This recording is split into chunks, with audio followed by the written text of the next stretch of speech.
Okay, let's take a new chapter, that is application of derivatives. Okay, and in this chapter, first of all, we shall take rate of change of quantities. Rate of change of quantities. हमारा नया chapter है application of derivatives.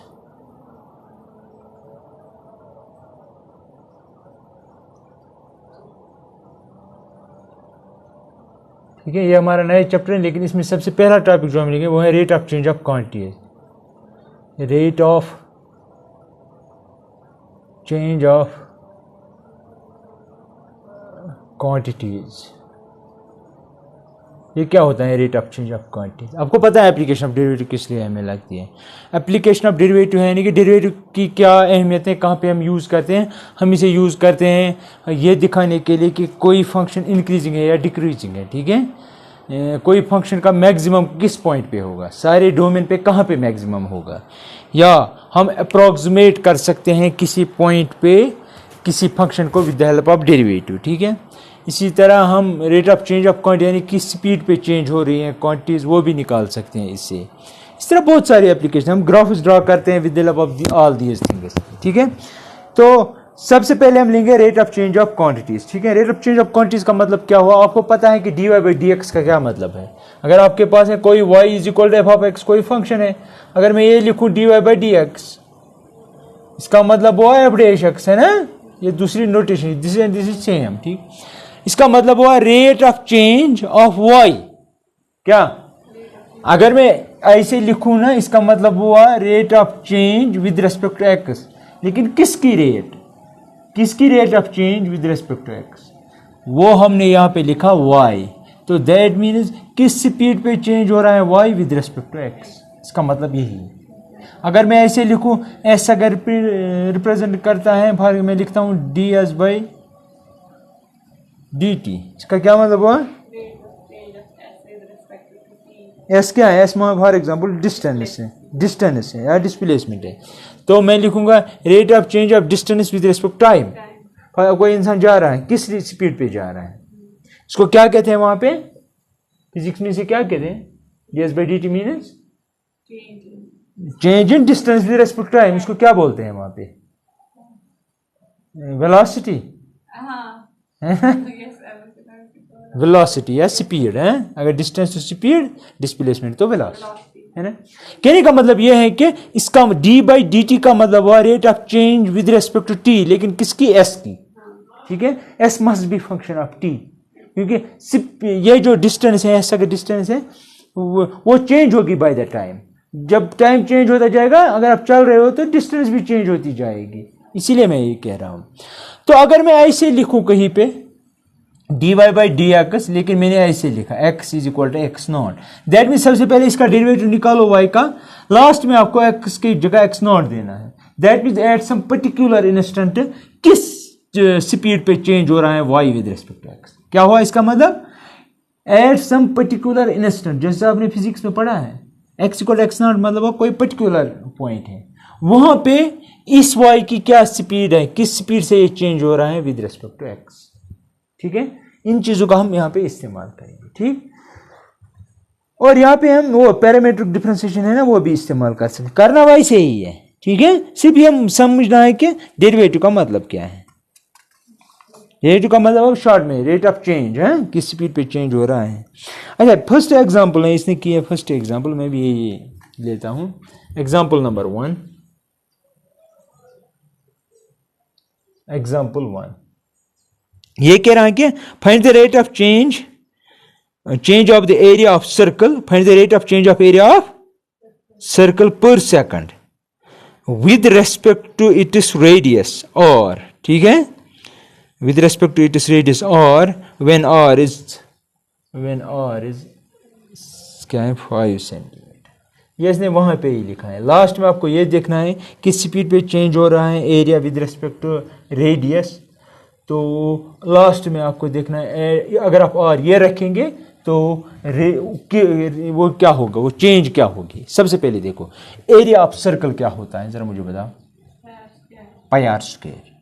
अब आप यहाँ पे देखिए, मैंने एक सर्कल लिया, फिर ये बड़ा आया, फिर ये बड़ा आया, फिर ये बड़ा आया। इसका क्या मतलब हुआ, ये सेंटर था, रेडियस चेंज हो रही है तो एरिया चेंज हो रहा है। अगर रेडियस कम होगी एरिया कम होगा, ज़्यादा होगी तो ज़्यादा होगा। तो दैट मीन्स एरिया जो है वो फंक्शन ऑफ आर है। अगर आर चेंज होगा तो एरिया चेंज होगा। ठीक है, मेरी बात समझ रहे हो? यही या वही कह रहा हूँ क्वेश्चन। फाइंड द रेट, आपको rate means D by D R. Find the rate of change of area of circle per second with respect to its radius, with respect to its. तो इसका मतलब क्या हुआ, derivative rate of change of Y with respect to X. तो अगर ये कह रहा है find the rate of change of area of a circle with respect to its radius, तो क्या लिखेंगे, शाबाश, therefore D A by D are क्या आएगा वो 2 के है ना एक्स स्क्वायर, तो 2 पाई आर। समझ आया, पाई कांस्टेंट है। लेकिन ये कह रहा है कि आप ये रेट निकालो, rate of change of area with respect to radius निकालो, लेकिन फाइनली आप ये चूज करो कि आर आपका 5 सेंटीमीटर है, जिस तरह मैंने यहाँ पे कहा। तो मैं लिखूंगा therefore as per question we have to find D A by D R. R का वैल्यू 5 सेंटीमीटर है, सबस्टिट्यूट करेंगे 2 पाई इंटू 5 सेंटीमीटर। ठीक है, तो वो बनेगा 10 पाई सेंटीमीटर। समझ आया? Thus the area of the circle is changing at the rate, इस केस में जब आपने आर ये लिया, rate of change of area with respect to radius क्या आ रहा है, 10 पाई सेंटीमीटर। ठीक है, ये उस वक्त रेट ऑफ चेंज। ठीक है, लिखो ये जल्दी जल्दी।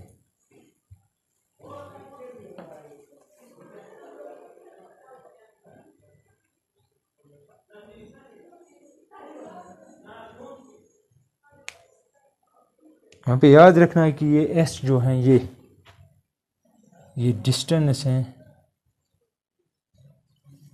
और ये टी जो है ये T only this time. Rate of change of distance with respect time, तो स्पीड बन जाएगी डेफिनेटली।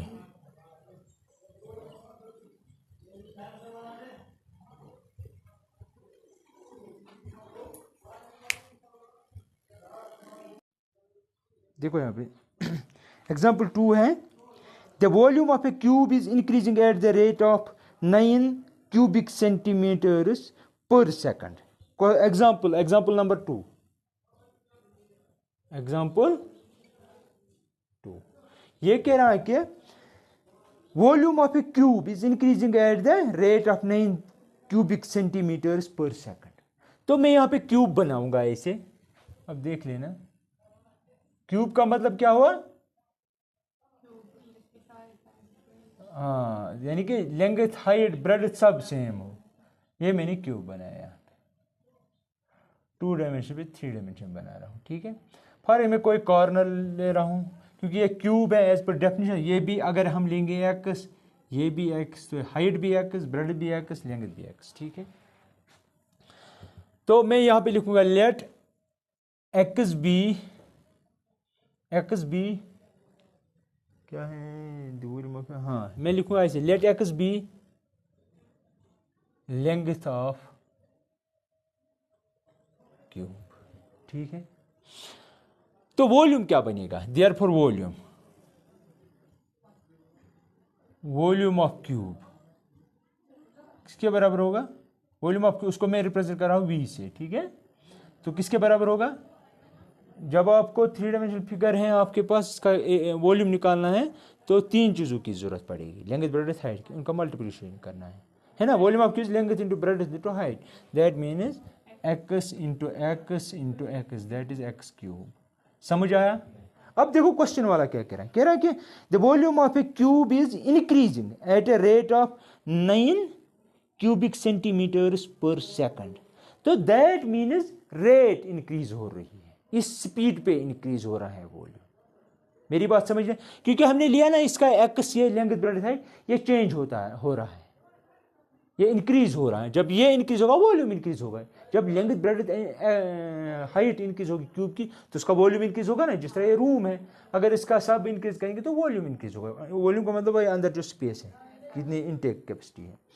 तो दैट मीन्स ये कह रहा है वॉल्यूम इंक्रीज हो रहा है इस स्पीड पे, किस स्पीड पे, इस रेट पे 9 क्यूबिक सेंटीमीटर्स पर सेकंड। तो कह रहा है कि इसकी रेट ऑफ वॉल्यूम इंक्रीज हो रहा है, तो उसका मतलब क्या हुआ? It is increasing with rate. कह रहा है कि यहां पे देखो क्वेश्चन कह रहा है कि डीवी बाई, ये देखो क्या कह रहा है, वॉल्यूम। अब सुनो मैं कह रहा हूं, आप खुद देखना। The volume of a cube is increasing at a rate of 9 cubic centimetres per second. Per second, per का मतलब वो नीचे डिवीजन में क्या आएगा? टी। तो that mean D by D T किसके बराबर होगा? ये कह रहा है कि 9, ये वहां से कह रहा है गिवन, मैं लिखूंगा इसलिए सिनस का मतलब हुआ ये हमें गिवन है। Since this is equal to 9 centimetres cubic centimetres per second. समझ आया? सेकंड जब आया ना, इसी से मुझे पता चला कि it is changing with respect to time. ठीक है, यहां तक कोई प्रॉब्लम? अब आपको पता है, हमें dv बाई डी टी पता है, dv बाई डी टी पता है, लेकिन v किसके बराबर है? एक्स क्यूब के, that is v is a function of x। लेकिन आपने पैरामीट्रिक डिफरेंशिएशन में पढ़ा था, जब y is a function of x, लेकिन x किसकी फंक्शन था? t की। वही है यहाँ पे, क्योंकि ये डिपेंड करता है t पे, that mean x should depend on t। ठीक है, तो मैं क्या करूंगा यहाँ पे देखना आप, मैं लिखूंगा बट, क्योंकि हमें पता है v is equal to X cube, अगर हम इसकी differentiation with respect to x करेंगे तो आएगा dv बाई dx। ये आएगा। आपको चाहिए क्या? आपको इसी हिसाब से चलना है। तो that means d by D T, आप ख्याल रखो, अभी पता चलेगा मैं क्या कर रहा हूं। ठीक है, v के बदले ये। अब देखो, क्या मैं यहाँ पे इसकी डिफरेंस विद रिस्पेक्ट टू कर सकता हूं? नहीं कर सकता, मुझे ऐसे करना होगा कुछ, dx cube divided by dx into dx by dt। याद आया कुछ?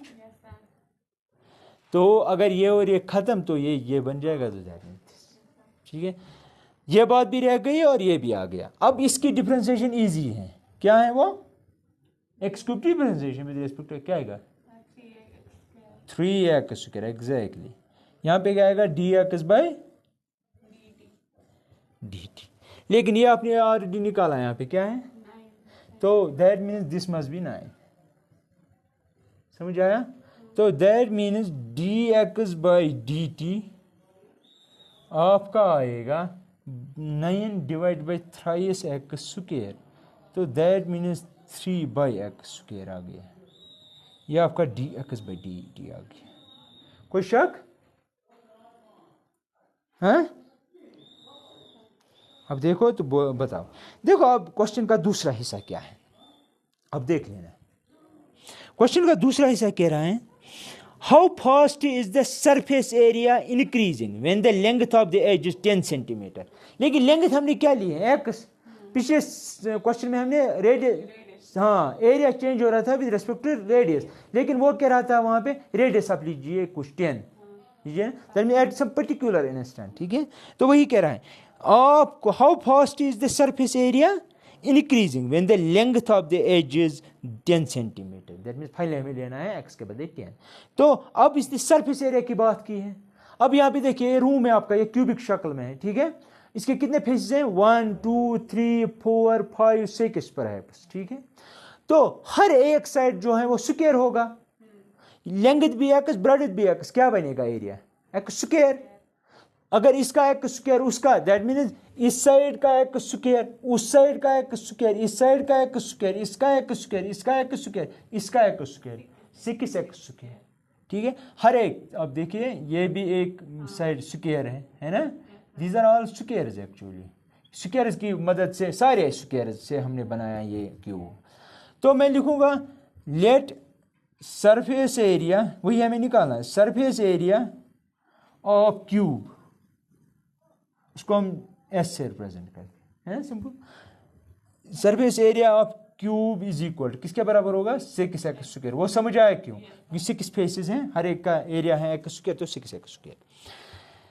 लेकिन हमें तो यही निकालना है, rate of change of surface area. ठीक है, तो हम क्या करेंगे, इसको डिफरेंशिएट करेंगे। तो मैं लिखूंगा therefore rate of change D S by, क्या लिखूं, डी, ये बोलो मुझे, ये कह रहा है कि surface area is increasing when the length of the edge is 10 centimetre. तो डी एस बाई क्या लिखेंगे, लेंथ की तो बात ही नहीं है ना, आपको यहां पे इसकी तरफ देखना पड़ेगा। मैं एक्स की करूं कि विद रिस्पेक्ट टी करूं, यहां से हमें पता चला कि टी का कुछ हेल्प लेना पड़ेगा। तो अगर मैं लूं तो क्या आएगा, that is equal to D by D T of, अब एस क्या है आपका 6x स्क्वायर है। अब फिर से वही करेंगे जो यहाँ पे किया था, कहाँ पे किया था, यहाँ पे। तो 6 सबसे पहले बाहर आएगा, अंदर रहेगा D by D T of x square int D, क्या है, D X by D T, sorry D T by D x, कि नहीं, हाँ नहीं गलत, यहाँ पे एक्स लिखना था, है ना, ये X D by D X by D T आ गया ना बराबर। एक मिनट, नहीं दिख रहा,